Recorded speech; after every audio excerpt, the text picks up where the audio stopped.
Hey, this is LeatherCraft 209. So I'm going to post a quick video update for a project I'm working on. It's for a custom watch band.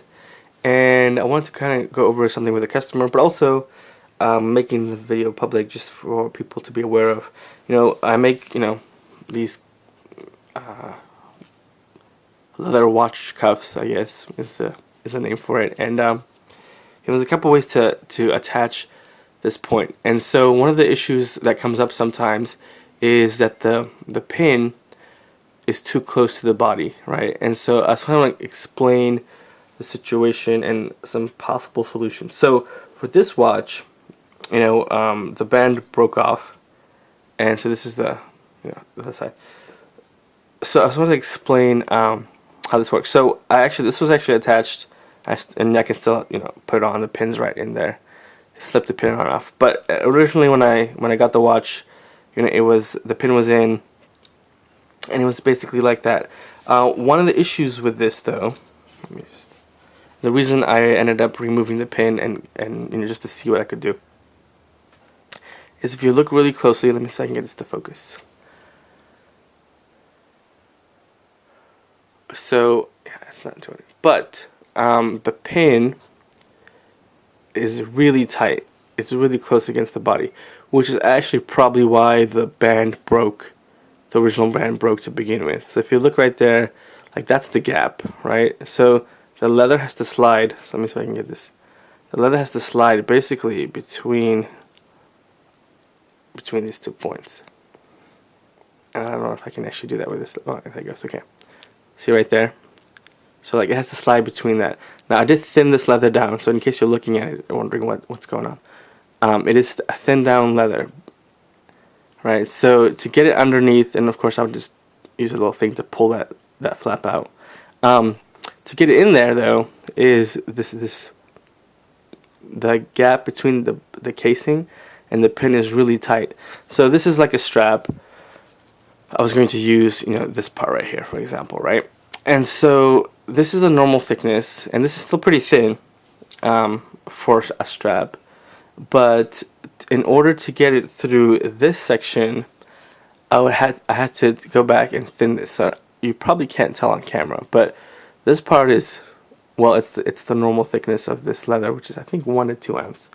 But over here, I had to thin it down, and basically I would have to thin it down like almost paper thin to get it to slide in, right? To get it to slide into this section here. And that's not too much of an issue because only the bottom part, so if this was on the watch, and this was attached to the main, like the main body, only the bottom part and the part that slips in would have to be thin. Now I still have a concern about that because you still have this thinned out portion. The top can be full, the full thickness, but it is not the most secure option, So what I did was, as I was looking at the watch, there's a bunch of pins right here, right? So I was like, I wonder what these do, and I ended up removing the pin. The pin's still in there, and if you can see that or not, and removing this section just to see what an option would be. So if you want, I'll put this back on.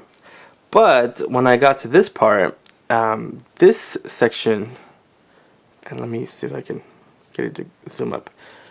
This pin is, there we go. Okay.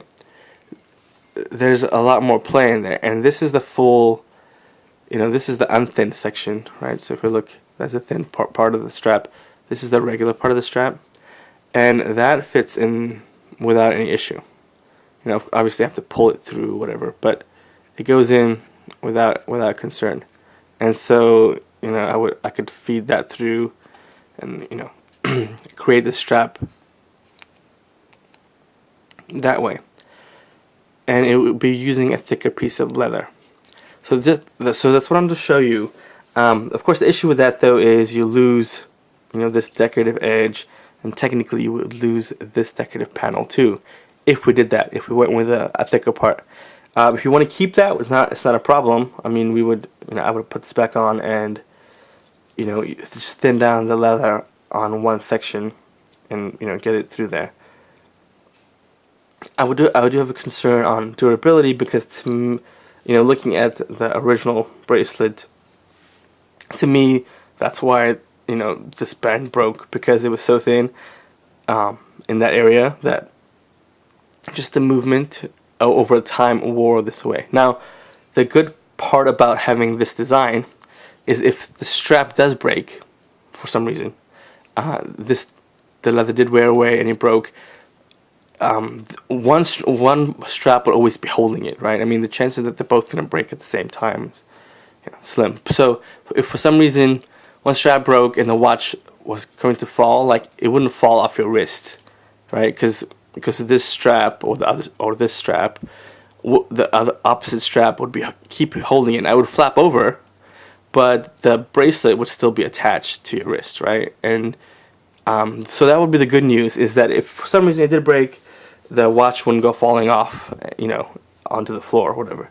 So anyway, it's something to think about. It is, I know it is part of the watch, and it serves a function. So as far as decorative function, so it's something to consider. My initial reaction is to use a thicker leather, but that's just me. So but I can always thin it down just in that section, and then when I form the loop, or the little tab right here, that the top layer of the leather will still be a full section, but everything here and right in this bend would be thinner, and it would weaken the design a little bit. But there's pros and cons to it. The only other thing I want to show you was just the leather, the leather options. I was looking at, this is the turquoise. I don't know if I showed you this in the last video. So this is the actual turquoise hide, right? So here's the hide. So so this is the natural color, and then what I ended up doing was trying to create shades of darker, basically, just to kind of give you an idea, right? So like this is the darker edge, and I was trying to match it up with this turquoise. And actually, as I looked at it, the actual natural turquoise, or what the color the actual hide is actually closer to the watch design right here. So even though I think I showed you this last time, and this was the kind of the tooling effect I had done on it. Even though this is a darker turquoise, we could always just use a natural and then tool into that. Now it would darken up a little bit depending on how I applied the black antique or dye into it. It may darken up a little bit. So anyway, something to think about. Let me know what you think about these kind of shades. I do like just how close it is in color from the watch face to this, and it even though I thought at first it'd be too light because of the picture, I think it may actually be a better color tone compared to the original samples I had done. Of course, once I etch the design into it and I get some black dye on it, it might shift the color just a little bit, and I'll play with that. But let me know what you think about this color versus some of the other. Right, this is darker. This is a shade in between, and what you think about the the design of the strap to the holder. Whether you would go with wanting it to keep the part on and just thin the strap, or whether you're okay with removing this extra panel and using a thicker strap. And it's personal preference. I would be concerned a little bit, like I said, about just having such a thin piece. But once again, if it did break, one part broke off or whatever, that the other strap would still be holding your watch, and it wouldn't go falling to the floor, which is, I'm guessing, what happened with this one potentially. All right. Anyway, guys, take care. If you have any questions or any custom orders, let me know. Thanks. Bye.